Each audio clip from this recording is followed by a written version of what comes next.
नमस्कार दोस्तों, DD red के एक और रिएक्शन वीडियो में आप सभी का स्वागत है। मैं हूं आलोक। तो आज जो वीडियो लेकर आए हैं वो वीडियो है सना अमजद का और इसका टाइटल है petrol to be 15 rupees per litre, Indian minister Nitin Gadkari idea. तो शायद ऐसा कुछ बयान उन्होंने दिया है। अब ये बयान कैसे दिया है, अब इसकी डिटेल में गया नहीं मैं, क्योंकि आजकल थोड़ा खबर में देख नहीं पाया। तो चलिए देखते हैं भाई कि यहीं पर क्या कहा जा रहा है, क्या बताया जा रहा है।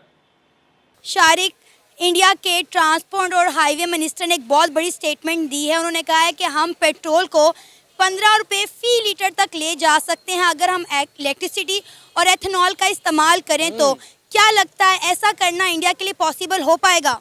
मैं ये दाद देता हूँ, अगर इस तरह के कोई तजर्बात वो कर रहे हैं, ये बात बड़ी तो ये है कि वो तजर्बात कर रहे हैं, वो तको कर रहे हैं पेट्रोल को नीचे लाने की, और ये मैं उनकी एफर्ट्स को दाद देता हूँ। अच्छी बात है, अपनी कौम के लिए, अपने लिए और दुनिया भर के लिए नए नए एक्सपेरिमेंट करने चाहिए। आप रहें ना रहें, दुनिया में किसी ना किसी को तो फ़ायदा होता है ना उसका।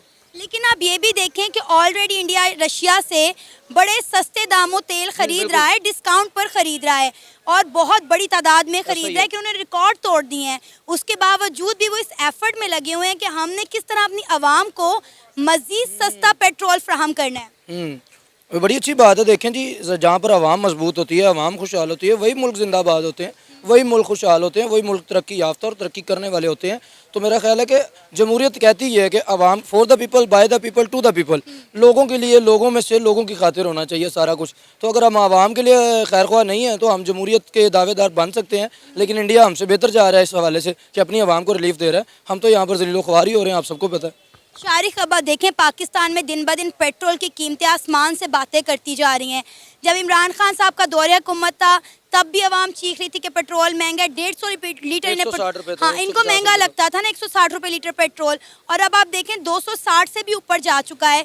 क्या कहेंगे, पाकिस्तान में दिन ब दिन पेट्रोल की कीमतें बढ़ती चली जा रही हैं, आवाम के लिए मुश्किलात पैदा हो रही हैं, लेकिन हमारी हुकूमत इसके लिए कुछ नहीं कर रही। हमारी हुकूमत ने किया ना, रशिया से तेल मंगवाया हमारी हुकूमत ने भी, लेकिन वो खारिज का तेल था। इमरान खान की वजह से जिनको खारिज होती थी ना, कि इमरान खान की वजह से पाकिस्तान में 160 रुपये का तेल था लेकिन लोगों को खारिज होती थी, तो रशिया से वो तेल खारिज का आया, उनकी खारिज ख़त्म करने के लिए आया। अब लेकिन ना, ये स्टूपिड लोग हैं जिनको 100। अच्छा, रशिया से जो तेल आया तो भारत की बराबरी करनी है भाई, भारत से अपने को कमतर नहीं दिखाना है। तो शहबाज शरीफ की तरफ से कहा गया, पाकिस्तानी सरकार की तरफ से, कि हमें भी डिस्काउंटेड तेल मिला है भाई, हमें भी इंडिया की तरह डिस्काउंटेड तेल मिला है, और बड़ी चर्चा की गई, बड़ा चलाया गया, खबरों में छापा गया, ये किया गया, वो किया। अगले ही दिन रशिया की तरफ से बयान आया कि ये झूठ बोला जा रहा है, कोई स्पेशल डिस्काउंट नहीं दिया है पाकिस्तान को। अब सोचिए कि जो सरकार अपनी पब्लिक से सरेआम झूठ बोलती हो और जिस देश से तेल लिया उसने, उसी देश ने उसकी पोल खोल दी हो। कितनी बेइज्जत सरकार है यार, कितनी बेइज्जत सरकार है। और मजे की बात, वो जो तेल आया वो तेल रिफाइन होकर इंडिया से गया वहां पर।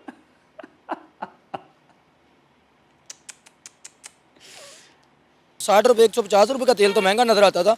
260, 270, 280 का तेल जो है वो कोई परेशानी नहीं फील होती। तो जब तक लोग शख्सियत परस्ती से बाहर नहीं निकलेंगे, जब तक लोग ये नहीं देखेंगे कि लोग अपने पराये से बाहर नहीं निकलेंगे, वो करते तो ठीक है, हम करें तो बुराई है, ऐसा नहीं होता। महंगाई होती है, कोई भी करे, तो ये हम लोगों को ख्याल करना चाहिए। महंगाई अब भी है, पहले भी थी महंगाई, लेकिन अब जो हुई है वो अखीर हो गई है। अब तो एक उस दर्जे के पैसे कमाने वाला बंदा जो है वो तो मरने वाला हुआ है, उसके पास तो खाने के पैसे भी नहीं रह गए। अच्छा शारिक, हमने तो ये उम्मीद बांधी हुई थी कि अगर रशिया से हमें पेट्रोल मिल जाता है या खाम तेल मिल जाता है तो पाकिस्तान में तेल की कीमतों में कमी आ जाएगी, लेकिन अनफॉर्चुनेटली तेल की कीमतों में इजाफा हुआ है, पेट्रोल के रेट भी बढ़े और अभी तो 2 टैंक आए हैं, तीसरा आना बाकी है।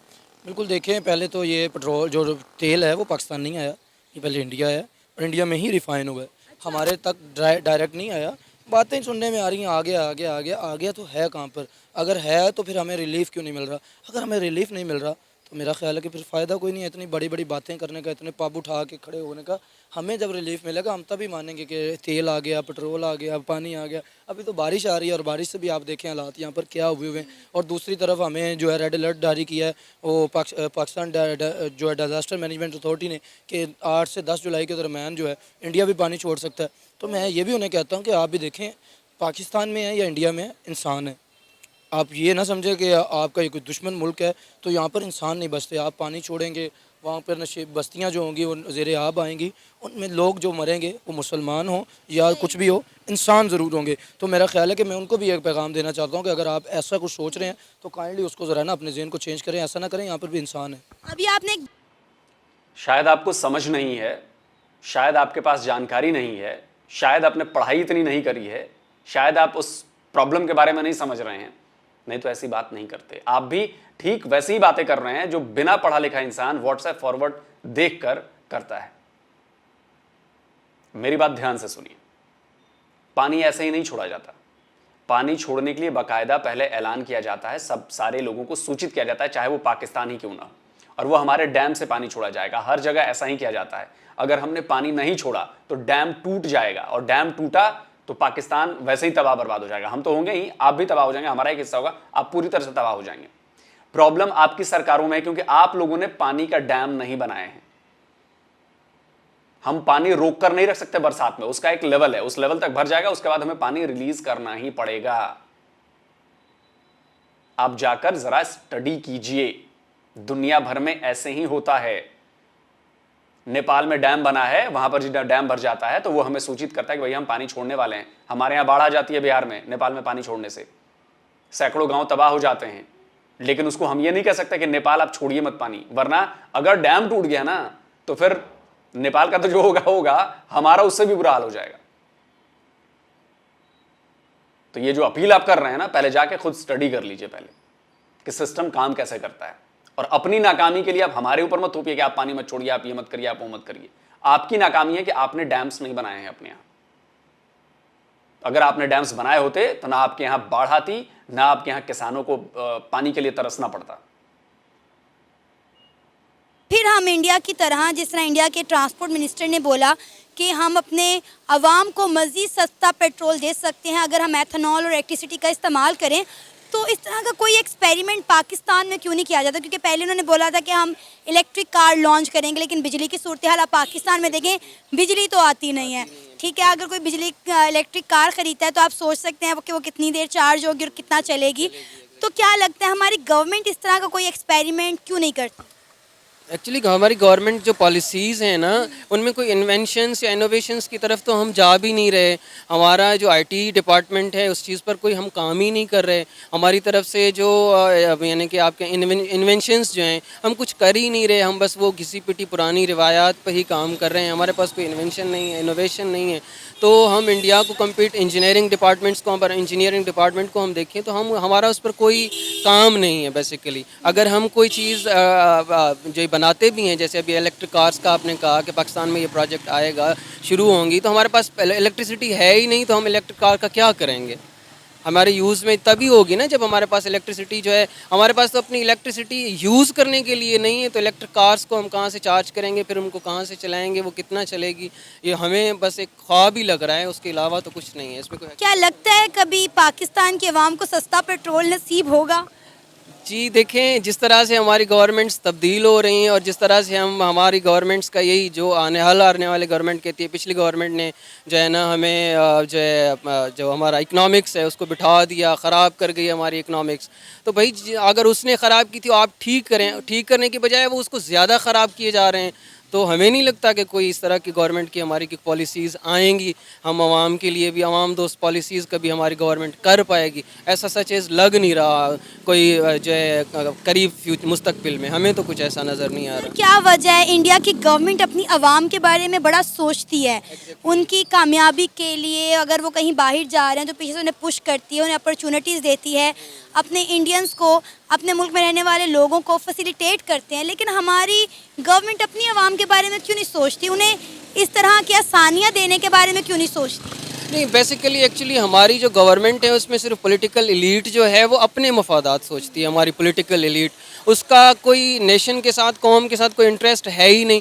कौम में उनका सिर्फ इंटरेस्ट ये है कि वो उनको वोट दें, उनको इलेक्ट करें और वो जो है रिप्रेजेंटेटिव्स बने, बस वहाँ आकर जो असेंबलीज़ में बैठें, उसके अलावा नथिंग। उनका आवाम के साथ कोई ताल्लुक़ नहीं है। जब उनका आवाम के साथ कोई ताल्लुक़ नहीं है तो आवाम को फैसिलिटेट वो कहाँ से करेंगे?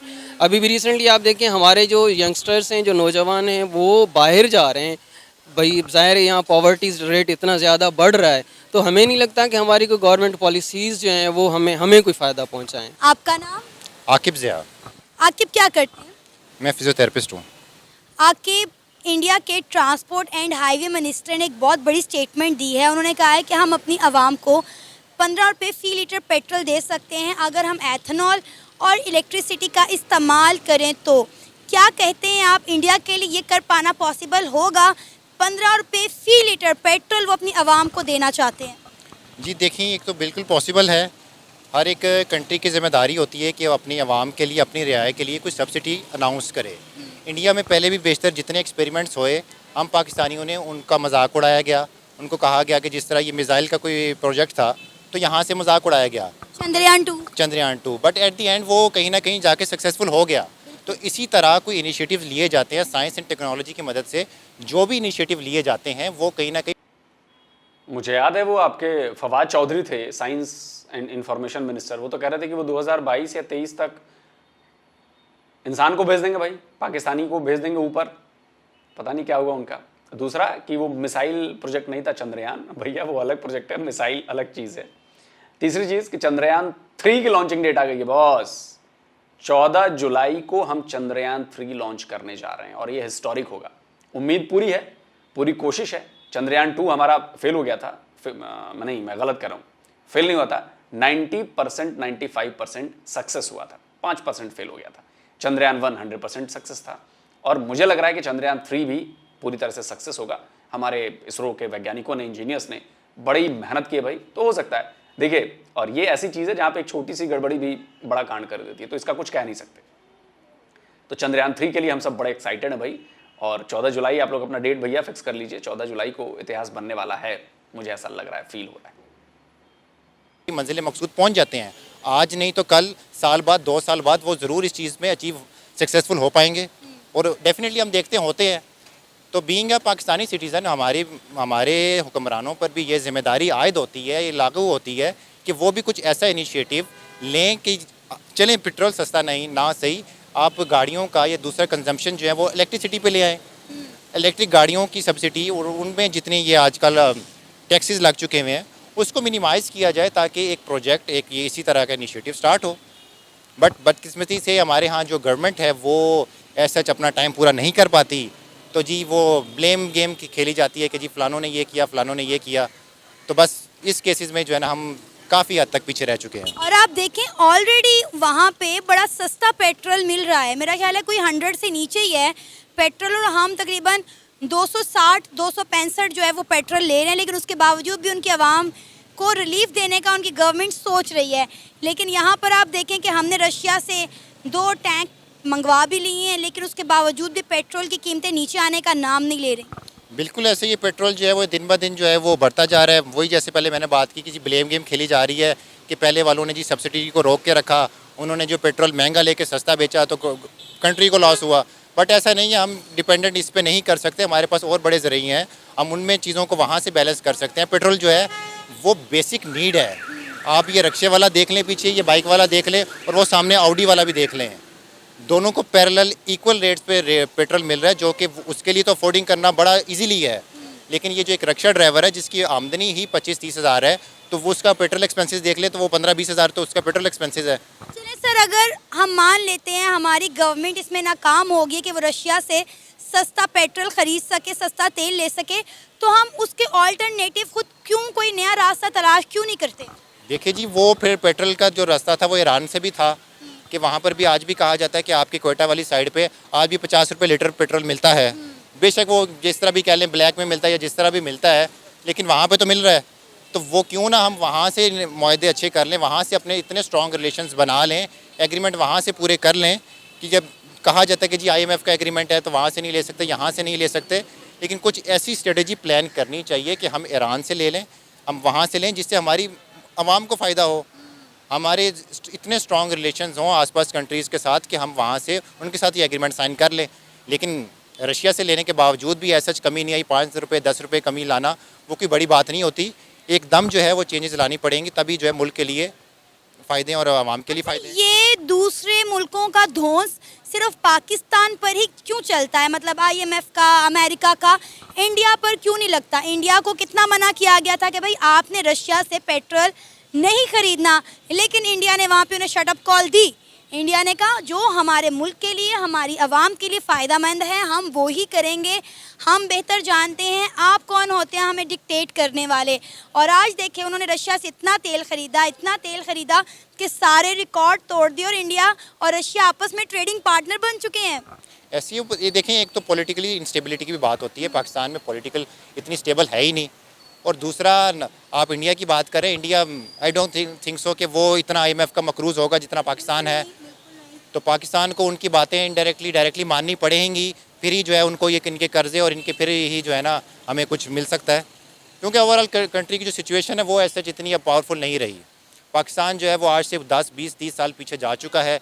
बेशक जिस भी हुकूमत की ज़िम्मेदारी हम उसको आयद करें कि जी फ़लानी ज़िम्मेदार है, फ़लाना ज़िम्मेदार है, लेकिन ओवरऑल ये सारे ही ज़िम्मेदार हैं जिन्होंने पाकिस्तान को 20 से 30 साल पीछे फेंक दिया है। आपको लगता है कि हमारा पाकिस्तान एक ऐसा मुल्क है जिसमें हम अपनी आवाम की ज़रूरियात ये मुल्क खुद साख्ता पूरी नहीं कर सकता? क्या यहाँ पे कोई ज़रख़ाइज़ नहीं है या हमारी गवर्नमेंट उनको यूटिलाइज़ नहीं करना चाहती? देखें जी, एक तो एक्सटर्नल प्रेशर भी होता है, दूसरा एक इंटरनल प्रेशर भी होता है। हमने जितनी ये 1-2 साल में जितनी इंडस्ट्रीज़ थी उनको बैन कर दिया। अब कहा जा रहा है कि जो मैकडोनल्ड्स है ये भी पाकिस्तान से बैन हो रही है, जो भी आई थिंक सो पता नहीं फेम गेम थी या जो भी था। लेकिन जितने ये ब्रांड्स हैं, शेल पेट्रोल पंप कह रहे हैं कि यहाँ से जा रहा है, जितने ये ब्रांड्स हैं वो इसी इंस्टेबिलिटी के चक्कर में, इसी जो फाइनेंस प्रेशर पड़ा हुआ है, फाइनेंशियल भी जो कंट्री पीछे जा रहा है, उस प्रेशर की वजह से डेफिनेटली कंपनीज़ भी, इंटरनेशनल कंपनीज़ भी स्टेप डाउन कर रही हैं, स्टेप बैक कर रही हैं। नो डाउट पाकिस्तान में ज़रख़ीरी ज़मीन है ये, और यहाँ पर काफ़ी मदनियात, काफ़ी सारा कुछ है। तो हमें इसको यूटिलाइज़ करना चाहिए। हुकूमत की भी ज़िम्मेदारी है कि इस चीज़ को, एक प्लान होता है, एक प्लान के तहत चलते होते हैं कि डिफरेंट जो कंपनीज़ के ऑनर्स हैं उनको मिला के, उनको मिल बैठ के वहाँ पर जो है ये स्टेप लेना चाहिए। बट अनफॉर्चुनेटली पता नहीं ये क्या अंदर सिचुएशंस होती है कि हम इसको एनालाइज़ नहीं कर पाते कि यार आखिर ऐसा क्यों है। पड़ोसी मुल्क की मिसाल ले लें, इंडिया ने अपने तमाम नेबर कंट्री के साथ, इवन कि अपनी फॉरेन पॉलिसी इतनी अच्छी उन्होंने बनाई हुई है कि उनके सब कंट्री के साथ जो है ताल्लुकात बड़े अच्छे हैं। वो ट्रेड करते हैं, अपनी आवाम को रिलीफ देते हैं, अपने मुल्क में वो मैन्युफैक्चरिंग कर रहे हैं। तमाम ब्रांड, तमाम बड़े इन्वेस्टर उठ के इंडिया में जाकर बैठ गए हैं। लेकिन आज तक हम एक अच्छी फॉरेन पॉलिसी नहीं बना सके। आज तक हम यही नहीं तय कर पाए कि हमारा किस मुल्क के साथ ताल्लुक़ रखने में हमारा फ़ायदा है, किसके साथ हमें ट्रेड करनी चाहिए। एक्सपोर्ट हम करते नहीं थे, इंपोर्ट भी हमने बंद कर दी। बिल्कुल ऐसे ही ये एक तो जिम्मेदारी आती है, फॉरेन मिनिस्टर पे भी जिम्मेदारी आती है। अब वहाँ के जो फॉरेन मिनिस्टर हैं वो उनकी पॉलिसीज़ हो रहे हैं। यहाँ का फॉरेन मिनिस्टर आप देख लें कितना उसका टाइम पीरियड होता है। यूँ ही उसका टाइम पीरियड होता है, वो सेटल डाउन होता है, तो वहाँ पर जी आपकी गवर्नमेंट बदल दी जाती है। गवर्नमेंट जो है क्या कह देते हैं कि जी पलट दी जाती है। तो वो उसको भी किसी भी स्पेसिफिक बंदे को इतना टाइम ही नहीं मिला कि वो चीज़ों को मैनेज करे, चीज़ों को यूटिलाइज़ करे कि किस तरह एक प्लान के तहत हमने चलना है। अगर आज भी ये प्लान कर लें तो फिर भी चीज़ों को बेहतर होने में 5 से 10 साल लगते हैं। 5 से 10 साल, 50 से 100 साल में हो जाए तो कहिएगा भाई। और दूसरा, बुद्धि होनी चाहिए ना भाई। कोई भी काम करने के लिए बुद्धि का होना बहुत ज़रूरी है, और पाकिस्तानियों में बुद्धि की बहुत कमी है। चाहे वो लोग हों, वहाँ के बाबू हों, वहाँ के ऑफिसर्स हों, वहाँ की आर्मी हो, या वहाँ की सरकार हो, या वहाँ के नेता लोग हों, बुद्धि की बड़ी कमी है। वरना बुद्धि की कमी नहीं होती तो 75 ईयर्स में कुछ तो ऐसा करते हैं आप। एक बाइक का इंजन तो अब तक आप बना नहीं पाए 75 ईयर्स में। बातें बस बड़ी बड़ी हवा में करवा लो। दूसरी बात कि कैसे 15 रुपये लीटर होगा ये तो मुझे नहीं पता, बट एक चीज़ है कि हमने एक्सपेरिमेंट्स किए हैं, और जहाँ तक मुझे याद है, दर्शक मुझे आप लोग कमेंट में बताइएगा मुझे, शायद एथेनॉल का इस्तेमाल करके हम लोगों ने, एथेनॉल का ही शायद, हज़ारों करोड़ रुपए हमने बचाए हैं इस बार। हज़ारों करोड़ रुपए पेट्रोल पर, फ्यूल पर। तो ये कोई छोटी मोटी बात नहीं है, और हम लगातार इसमें रिसर्च कर रहे हैं, कई चीज़ें कर रहे हैं। इलेक्ट्रिक गाड़ियों को ज़्यादा बढ़ावा दे रहे हैं कि पेट्रोल का, डीजल का कंजम्पशंस कम हो। तो जाहिर सी बात है कि इसके असरात देखने को मिलेंगे, और भारत के लिए बहुत ज़्यादा ज़रूरी है, क्योंकि हम एक हाई एनर्जी कंज्यूमिंग नेशन है। हमारे यहाँ एनर्जी की जो नीड्स हैं वो बहुत ज़्यादा हैं, बहुत बड़ी हैं। वो हमारे रामायण में एक थी ना सुरसा, तो उसका मुंह बहुत बड़ा था, तो उस तरह का एनर्जी कंजम्पशन है हमारा कि मुंह बहुत बड़ा है हमारा। तो हमें ज़्यादा एनर्जी चाहिए, ज़्यादा फ्यूल चाहिए। तो इसीलिए हम बहुत कोशिश कर रहे हैं। देखिए, सोलर एनर्जी में हमने बहुत ज़बरदस्त काम किया है। हमने सोलर एनर्जी को लगातार हम फैला रहे हैं, उसकी क्षमता लगातार बढ़ा रहे हैं कि भाई हमारे पास डिपेंडेंसी सिर्फ पेट्रोल, डीजल, कोयले से हटे, ये काम कर रहे हैं। अभी हमने लेटेस्ट एक शायद 70 मेगावाट या 700 मेगावाट, आई थिंक 70 मेगावाट या 700 मेगावाट, इस तरह का कुछ हमने न्यूक्लियर पावर प्लांट हमारा शुरू हो गया है। इसके जैसे और भी शायद आप लोगों को पता नहीं है कि दुनिया में टॉप 3 में हम आ रहे हैं न्यूक्लियर पावर प्लांट बनाने में, हमारे काम चल रहे हैं इतने ज़्यादा। तो हम ऑल्टरनेट एनर्जी, ऑल्टरनेट पावर पर हम फोकस कर रहे हैं, चाहे वो पानी से बनने वाली बिजली हो या वो सोलर एनर्जी हो या न्यूक्लियर एनर्जी हो, जिससे हम कोयले, पेट्रोल और डीजल पे डिपेंडेंसी कम कर सकें। जब हम इलेक्ट्रिक व्हीकल की बात करते हैं तो हम बढ़ा रहे हैं, हमें पता है कि उसकी बैटरीज को बनाने में बहुत ज़्यादा बिजली खर्च होगी, पावर खर्च होगा और भी ज़्यादा चीज़ें होंगी, लेकिन अगर लॉन्ग रन में देखेंगे हम तो उसका भी कोई ना कोई इंतजाम करेंगे। हाइड्रोजन फ्यूल की बात चल रही है, हम वो लेकर आएंगे, तो इससे क्या होगा कि ओवरऑल हम एनवायरनमेंट पर भी कंट्रोल करेंगे, CO2 का उत्सर्जन कम होगा, जो ग्रीन हाउस गैस हैं उनका उत्सर्जन कम होगा, प्लस एनर्जी की नीड्स को हम डाइवर्ट कर सकेंगे, उनकी डिपेंडेंसी एक चीज से हटाकर 10 चीजों पे कर सकेंगे। तो ओवरऑल इसका देश को फायदा होगा। जब आप एनर्जी सरप्लस हो जाते हो तो आपकी डेवलपमेंट अपने आप और तेज होने लगती है, वही बनने की हम कोशिश करें। हालांकि मैं आपको बता दूं कि बिजली सरप्लस हो गई है हमारे यहाँ, हालांकि अभी भी शायद गर्मी में कुछ लोड बढ़ गया तो लोड शेडिंग हो रही है, लेकिन नॉर्मली पता नहीं चलता इतना, 1-1.5 घंटे का, 1-1.5 घंटे भी नहीं होता है, बहुत कम होता है। तो कुल जमा बात यह है कि इंडिया की जो सरकारें आती हैं वो सरकारें कुछ ना कुछ, कहीं ना कहीं, कोई ना किसी पॉइंट पे वो हमारे लिए सोचती हैं, जो पाकिस्तान की सरकारें नहीं करती हैं। ये बेसिक फ़र्क है, ये बड़ा फ़र्क है। तो जल्दी मिलता हूं एक और नए वीडियो के साथ। नमस्कार, जय हिंद।